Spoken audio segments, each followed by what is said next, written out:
হে WhatsApp guys, কেমন আছো সবাই? আশা করি সবাই খুব ভালো আছো। র্যান্ডম ভিডিও চ্যানেলের মুভির এক্সপ্লেনেশন সিরিজে আজকের পর্বে আমরা একটা অসাধারণ ফ্রেঞ্চ সিনেমা সম্পর্কে জানতে চলেছি। ফ্রান্সের সিনেমা সম্পর্কে জানতে চলেছি, যে সিনেমাটির নাম হচ্ছে টু ব্রাদার্স। আর এটি একটি অ্যানিমাল অ্যাডভেঞ্চার সিনেমা। মানে এই সিনেমাতে আমরা দুটো বাঘ শাবককে দেখবো, যারা সিবলিংস বা ব্রাদার এবং কোনো কারণে আলাদা হয়ে যায়, এবং এরপর তারা কিভাবে আবার এক জায়গায় হয় বা বনে ফিরে আসে, সেই অ্যাডভেঞ্চার নিয়ে এই সিনেমাটার কাহিনী। এবং এর আগে বাংলাতে এই সিনেমাটি প্রায় 10 বার এক্সপ্লেন করা হয়েছে, আমাদের চ্যানেলে একবারও হয়নি। তবে তারপরে অনেকে বলতে পারে যে না, আপনার চ্যানেল থেকে আমি দেখেছি, অনেকে এরকম জেদ করে। বাট যদি কেউ এরকম বলো যে আমাদের চ্যানেলে 2 বার এক সিনেমা এক্সপ্লেন হয়েছে, তোমরা করবে কি আগের এক্সপ্লেনটার লিঙ্ক সহ কমেন্ট করো। কারণ এখন বাংলাদেশে অনেক এক্সপ্লেন চ্যানেল রয়েছে এবং তোমরা অনেক জায়গা থেকে ভিডিও দেখো, তোমাদের কাছে মনে হয় যে না, এটা আমরা এক্সপ্লেন করেছি। বাট নর্মালি আমাদের এই ধরনের ভুল হয় না, আমরা যেটা 2 বার এক্সপ্লেন করি সেটা আমরা বলে দিই যেটা আমরা রিমেক করছি। তো যাই হোক, এই সিনেমাটা সম্পর্কে একটু বলি। সিনেমাটি রিলিজ পেয়েছিল 2004 সালে ফ্রান্সে, এবং এই সিনেমাটি নির্মাণের ব্যয় হয়েছিল বাংলাদেশি প্রায় 500 কোটি টাকা, এবং এই সিনেমাটি বক্স অফিসে আয় করেছিল ওয়ার্ল্ড ওয়াইড প্রায় 650 কোটি টাকা। তো সেই হিসেবে বলা যায় সিনেমাটি অনেক ব্যবসা সফল হয়নি আমেরিকানদের মতো। তবে এই সিনেমাটার যে স্টোরি লাইন সেটা কথা অসাধারণ ছিল, এবং বেশ কয়েকটি অ্যাওয়ার্ড জিতেছে এই সিনেমাটির স্টোরি লাইনের জন্য এবং নির্মাণ শৈলীর জন্য। এবং এই সিনেমার স্টোরি লাইন কেমন এটা বোঝা যায় এটার IMDb রেট দেখে। এই সিনেমাটির IMDb রেট হচ্ছে 10/7। তো বাড়তি কোনো কথা না বলে ছোট্ট একটা কমার্শিয়াল বিজ্ঞাপন দিয়ে সরাসরি চলো আমরা মূল ভিডিওতে যাই, এবং তুমি অবশ্যই বিজ্ঞাপন না দেখে ডুরেশনে ক্লিক করে সরাসরি মূল ভিডিওতে চলে যাবে। ডিসক্রিপশনে ডুরেশন রয়েছে, ক্লিক করো, মূল ভিডিওতে চলে যাও। বিজ্ঞাপন দেখার কোনো দরকার নেই, হুদাই টাইম নষ্ট কেন করবা। গাইস, IPL চলছে। তুমি কি বিশুদ্ধ উচ্ছ্বাস এবং আনন্দের জগতে পা দিতে ইচ্ছুক? বাজারে হাজারো গেমের মধ্যে আজকে আমরা একটা অ্যাডভেঞ্চার গেম সম্পর্কে জানবো, যেটা নাম হচ্ছে অ্যাভেটার, যেটা তোমাদের আত্ম এবং পালস রেটকে বাড়িয়ে দেবে। আর এই মোস্ট ভোটেড সেরা গেমগুলোর মধ্যে একটি হচ্ছে এটি। আর এটা হচ্ছে একটা লাইসেন্স প্রাপ্ত নাম্বার 1 গ্লোবাল গেমিং প্ল্যাটফর্ম। তো এখানে প্লেনটিতে টেক অফ করার আগে ক্যাশ আউট ক্লিক করার জন্য প্রস্তুত হও, আর জেতার জন্য ক্লিক করে অপেক্ষা করো। আর দেখলে কতটা অনায়াসে সহজেই তোমরা জিততে পারবে। আর এছাড়াও এখানে কিন্তু রয়েছে জেটেস, আন্দার বাহার, ক্যাশেক্স এর মতো গেম। আর তোমরা যদি আমাদের দেওয়া প্রোমো কোড random7 দিয়ে রেজিস্ট্রেশন করো, তাহলে পেতে পারো 34,000 টাকা পর্যন্ত বোনাস এবং 250টি ফ্রি স্পিন। তো বিজ্ঞাপন শেষে আমরা মূল ভিডিওতে চলে আসলাম। তো এই সিনেমা যখন শুরু হয় তখন আমাদের বলা হয় সময়টা হচ্ছে 1920 সাল, আর আমাদের কম্বোডিয়া দেশ দেখানো হয়, যেটা মনে করো ভিয়েতনাম ফিলিপিনের আশেপাশে আর কি। তো ওখানে ওই সময় ফ্রেঞ্চ কলোনিয়াল রুল ছিল, মানে আমাদের সব দেশে যেমন ব্রিটিশরা ছিল তখন ওরা ছিল হচ্ছে ফ্রান্সের আন্ডারে। তবে ফ্রেঞ্চরা যেটা করেছিল,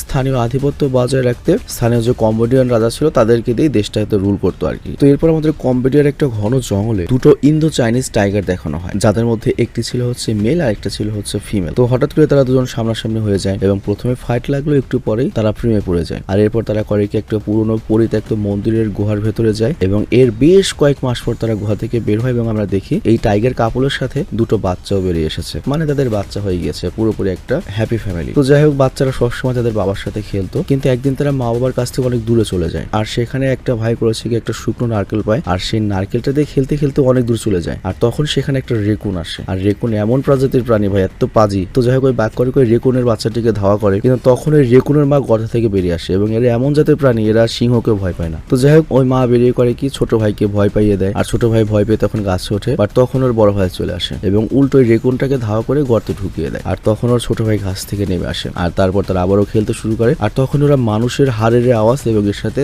যন্ত্রের শব্দ শুনতে পায়। মানে মানুষরা যখন এই জঙ্গল আসে বাঘকে দূরে রাখতে এই ধরনের শব্দগুলো করে। আর এরপর যখন ওরা এগিয়ে যায় তখন পাহাড়ের উপর থেকে অনেক দূরে ওরা মানুষ দেখতে পায়, আর তখনই সেখানে ওদের মা চলে আসে এবং মা এসে 2 বাচ্চাকে সাথে করে নিয়ে যায়। কিন্তু তখন ওই বাচ্চাদের যে বাবা, সে পাহাড়ের উপর থেকে মানুষদের উপর নজর রাখছিল যে ওরা কই যায় কই আসে। তো যাই হোক, এই মানুষগুলো কিন্তু এই প্রাচীন মন্দির, যেটাকে বাঘরা তাদের বাড়ি বানিয়েছে, এখানে আসছে। আর এর জন্য ওই বাবা টাইগার সারা সেখানে পাহারা দেয়, আর মা টাইগার তার বাচ্চাদের নিয়ে ভেতরে ঘুমাচ্ছিল। কিন্তু পরদিন সকালে একটা ব্লাস্টের আওয়াজ শুনে টাইগার এবং তার বাচ্চারা ভয় পেয়ে জেগে ওঠে। আর তখন আমাদের উপরে বাবা টাইগারকে দেখানো হয় যে মানুষদের উপর নজর রাখছিল, কোনো সমস্যা দেখলেই আক্রমণ করে বসবে। আর মানুষরা আমরা দেখি তারা গুহার একদম কাছে চলে এসেছে, এবং তারা ডাইনামাইট ব্লাস্ট করে এই মন্দিরের যে পুরনো মূর্তিগুলো রয়েছে সেগুলো ভেঙে নিয়ে যাবে এবং বিদেশে চড়া দামে বিক্রি করবে। তো যাই হোক, বিপদ দেখে মা টাইগার করে কি তার একটা বাচ্চা কিনে সেখান থেকে বেরিয়ে যায়। আর বাবা টাইগারও তখন নজর রাখছিল, কিন্তু শিকারীদের সাথে যে কুকুরটা ছিল সে তোমার বাঘের গন্ধ পেয়ে ঘেউ ঘেউ করতে শুরু করে। আর তখন একটা লোক করে ওই কুকুরের পিছু করতে করতে গুহার ভেতরে চলে আসে, যেখানে টাইগার আর তার এক বাচ্চা ছিল। কিন্তু মা টাইগার তো একটা বাচ্চাকে দূরে সরিয়ে নিয়ে গেছে, আর একটা বাচ্চাকে আনতে যাবে, কিন্তু এখন আসতে পারেনি। কিন্তু তার আগে শিকারি করে কি ওই বাচ্চাটিকে দেখে ফেলে, এবং বাচ্চাটিকে যখন ধরবে তার আগেই এতক্ষণ ধরে যে বাবাটা নজরদারি করছিল সে শিকারির উপর আক্রমণ করে, যে কারণে এখানে ইডেন নামে যে লিডারটা ছিল,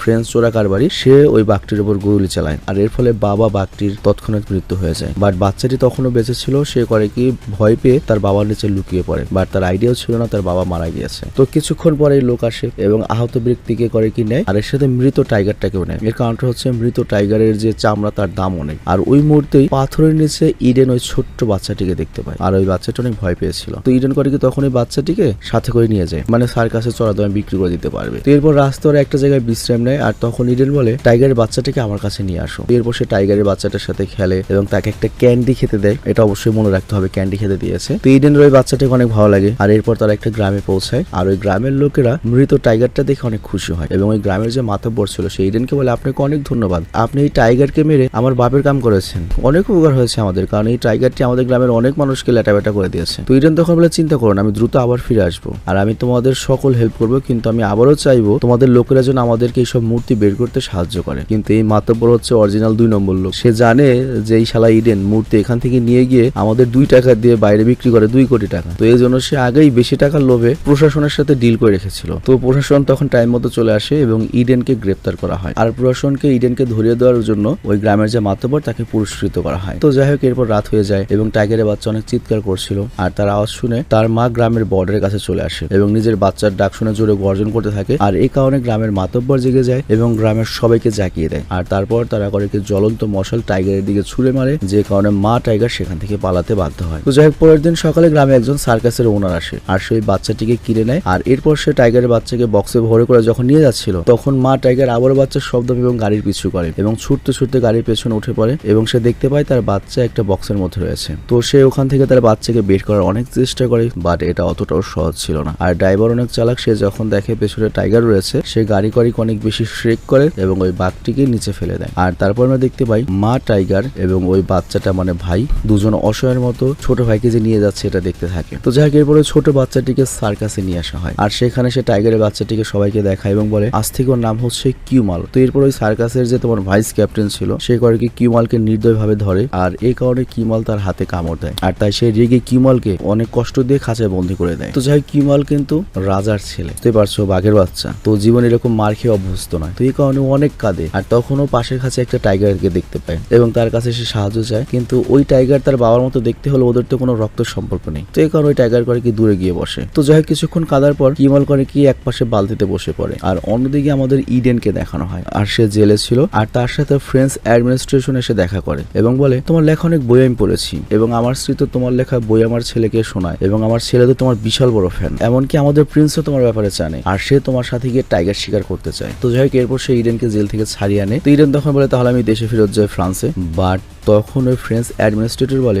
না, তোমাকে একটা বিশেষ উদ্দেশ্যে ছাড়িয়ে আনা হয়েছে, তোমাকে স্পেশালি আমাদের যে প্রিন্স সে ছাড়িয়েছেন, বাট অ্যাকচুয়ালি তোমার 3 বছরের শাস্তি হয়েছিল যেটাকে আমরা মওকুফ করে দিয়েছি, বাট একটা সমস্যা রয়েছে, তুমি এই দেশ থেকে কোথাও যেতে পারবে না, এই 3 বছর আমাদের জন্য কাজ করতে হবে তোমার। তো বুঝতেই পারছো এই পুরো প্ল্যানটা ফ্রেঞ্চ অ্যাডমিনিস্ট্রেশনের ছিল। তো যাই হোক, এরপর ইডেনকে কাজ দেওয়া হয়, তোমাকে বাঘ ধরতে হবে। তো সে এসে ইডেন করে কি কিছু লোকের সাথে জঙ্গলে যায়, সেখানে জাল বেছায় এবং ওই জালে মা টাইগার এবং তার ছোট বাচ্চাটি ফেসে যায়। তো এরপর ইডেন করে কি এই খবরটি ফ্রেঞ্চ অ্যাডমিনিস্ট্রেশনকে দেয়, আর সেখানে তার স্ত্রীও চলে আসে, আর সে ইডেনকে দেখে অনেক খুশি হয়, কারণ সে ইডেনের অনেক বড় ফ্যান, অনেক গল্প তার ছেলেকে শুনিয়েছে এবং বলে আজকে আমিও তোমার সাথে শিকার দেখতে যাবো। তো যাই হোক, এরপর সবাই হাতির উপরে বসে পড়ে এবং টাইগারের দিকে যায়, আর তারপর ওই টাইগারটিকে গর্ত থেকে বের করা হয় এবং বাচ্চাও পেছন পেছন বের হয়ে আসে, আর তারপর গ্রামের লোকেরা চিৎকার করে তারা দিয়ে যেদিকে প্রিন্স আসছে হাতিতে করে সেই দিকে টাইগারটিকে পাঠিয়ে দেয়, আর উদ্দেশ্য হচ্ছে টাইগারটিকে গুলি করে প্রিন্স নিজের হাতে মারবে। তো যাই হোক, মা টাইগারও বুঝতে পারে সামনে অনেক বিপদ, তো এই জন্য সে করে কি বাচ্চাকে বাঁচানোর জন্য একটা গর্তের মধ্যে ঢুকিয়ে দেয় আর নিজে রাস্তায় বসে পড়ে তার বাচ্চাকে পাহারা দেওয়ার জন্য।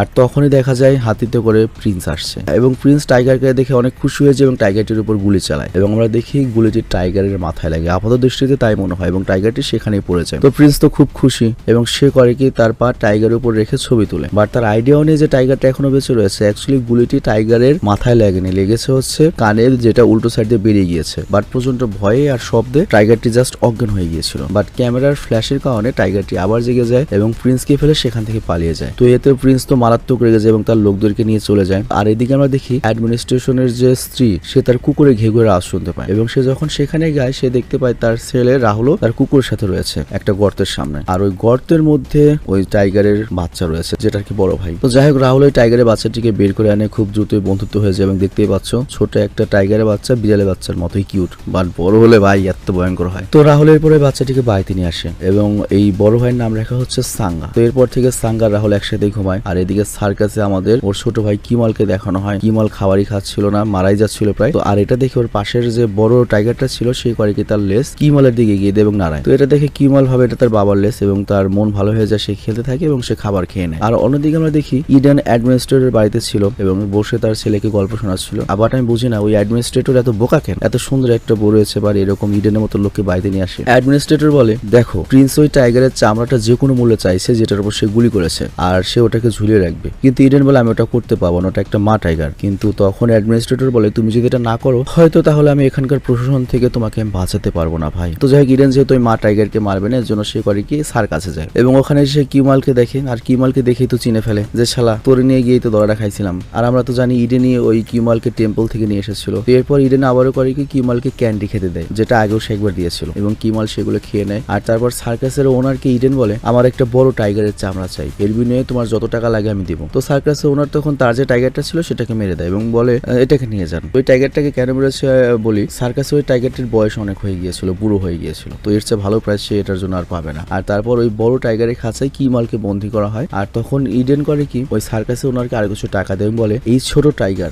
এই কিমালকে অনেক যত্ন রাখবেন। তো যাই হোক এখানে ইডেনও চিনে ফেলে যে এটাই তার ওই টাইগারটা যেটাকে সে গুহা থেকে নিয়ে এসেছিল। আবার ওই টাইগারটা ইডেনকে চিনতে পারে। তো এরপর ইডেন করে কি ওই টাইগারের চামড়া যেটা সে কিনলো প্রিন্সকে দেয়। বাট প্রিন্সও কিন্তু অত আবাল নয়, সে টাইগারের চামড়া দেখে বুঝতে পারে এটা সেই টাইগার না যেটার উপর সে গুলি চালিয়েছিল, কারণ এটার কানে কোনো ছিদ্র নেই। তো ওই প্রিন্স আরো রেগে যায়। আর এদিকে আমাদের অ্যাডমিনিস্ট্রেটরের বাড়িতে সাঙ্গাকে দেখানো হয়। তো এখানে আমরা দেখতে পাই কুকুর তো তার বাড়িতে নতুন একটা প্রাণীকে কোনোভাবেই একসেপ্ট করছে না, বিড়ালি দেখতে পায় না আর তো বাঘ। তো অ্যাডমিনিস্ট্রেটরের যে স্ত্রীর কুকুরটি ছিল সে সাঙ্গাকে অনেক বিরক্ত করতে শুরু করে। তো সাঙ্গ তার কাছ থেকে পালিয়ে পালিয়ে কোনায় কোনায় লুকিয়ে পড়ে, কিন্তু কুকুরটি সেখানে গিয়ে আক্রমণ করার চেষ্টা করে। কিন্তু বুঝতে হবে এটা একটা বাঘের বাচ্চা। তো লাস্টে যখন সাঙ্গা সহ্য করতে পারে না কুকুরটিকে অ্যাটাক করে মেরে ফেলে। তো এটা দেখে তো রাহুলের মা অ্যাডমিনিস্ট্রেটরের স্ত্রী অনেক ভয় পেয়ে যায় এবং সে সিদ্ধান্ত নেয় সাঙ্গাকে কোনোভাবেই বাড়িতে রাখা যাবে না, কারণ এটা বাঘের বাচ্চা, কোনোভাবেই নিরাপদ নয়। তো এই জন্য সে লোক জুড়ে নেয়, খাঁচায় বন্দী করে সাঙ্গাকে গাড়িতে তুলে দেয়। বাট রাহুল তো প্রাণে প্রাণে না করে যে এটা এমনটা করো না, কিন্তু তার মা বলে না না ওকে বাড়িতে রাখা যাবে না, ও যেহেতু রক্তের স্বাদ একবার পেয়েছে ও আমাদের জন্য বিপজ্জনক, সবার জন্য বিপজ্জনক। বাট যদিও রাহুল বলে যে সাঙ্গা নিজের সেলফ ডিফেন্সের জন্য, আত্মরক্ষার জন্য এসব করেছিল। তো যাই হোক এরপর সাঙ্গাকে সেখান থেকে নিয়ে প্রিন্সের প্রাসাদের যে ব্যক্তিগত চিড়িয়াখানা রয়েছে সেখানে নিয়ে যাওয়া হয়। এবং সত্যি কথা বলতে সব প্রিন্সরা এরকম পাগলই হয়। তুমি দুবাইয়ের প্রিন্স দেখো বা যেখানে জায়গার প্রিন্স দেখো বা যত ধনীর পোলান দেখো, সব শালার এরকম পাগলই হয় আর কি, টাকা নষ্ট করবো কেমন এত টাকা। তো যাই হোক এইভাবেই 1 বছর কেটে যায়। আর আমরা দেখতে পাই সার্কাসের ছোট ভাই কিমাল অনেক বড় হয়ে গিয়েছে। সার্কাসে তাকে ট্রেনিং দেওয়া হচ্ছিল এবং তাকে জ্বলন্ত একটা রিং এর ভেতর দিয়ে লাভ দিতে হবে। বাট কিমালের অনেক ভয় হচ্ছিল আর এই কারণে সে লাভ দেয় না, বাট তাকে অনেক টর্চার করা হয়। আর এজন্য না চাইতেও কিমালকে জ্বলন্ত রিং এর ভেতর দিয়ে লাভ দিতে হয়। আর এদিকে আমরা দেখি প্রিন্স অনেক বড় একটা ফেস্টিভ্যালের আয়োজন করে এবং সে ঠিক করে এই ফেস্টিভ্যালের মেন আকর্ষণ রাখবে সে 2 টাইগারের লড়াই। মানে তার কাছে একটা টাইগার তো আগে থেকে রয়েছে বড় ভাই সাঙ্গা, আর এর সাথে সে অন্য যে কোনো একটা টাইগারের লড়াই করাবে। আর এখানে আমরা জানতে পারি এই প্রিন্সের কাছে তার বংশের অনেক মূল্যবান একটা নেকলেস রয়েছে। তো এই নেকলেসটা তার স্ত্রী দাবিদার, কিন্তু সে ওই স্ত্রীকে ওই নেকলেসটা না দিয়ে সাঙ্গাকে ওটা পরিয়ে দেয়। আর অন্যদিকে আমরা দেখি প্রিন্সের লোকেরা যায় হচ্ছে সার্কাস এবং বলে তোদের টাইগারটা আমাদের প্রয়োজন, কারণ প্রিন্স অনেক বড় একটা ফেস্টিভ্যাল আয়োজন করছে যেখানে 2 টাইগারের মধ্যে লড়াই হবে। তো সার্কাসের লোকদের তার কিছু বলার নেই, কিছু টাকা পেয়ে ওরা কিমালকে দিয়ে দেয়। তো এরপর 2 টাইগারের লড়াইয়ের দিনটা চলে আসে। খাঁচার ভেতরে কিমাল ছিল এবং ইডেন সেখানে আসে এবং ইডেন তো দেখে ওকে চিনে ফেলে। আর এদিকে সার্কাসের ওনার বলে হ্যাঁ এখান থেকে যে কোনো একটা টাইগার মারা পড়বে, যে কোনো একটা টাইগার বাঁচবে। তো এই কথা শুনে ইডেনের অনেক খারাপ লাগে। তো এই জন্য সে করে কি তালার চাবিটা নিয়ে নেয়, মানে এই টাইগারকে সে মরতে দেবে না। বাট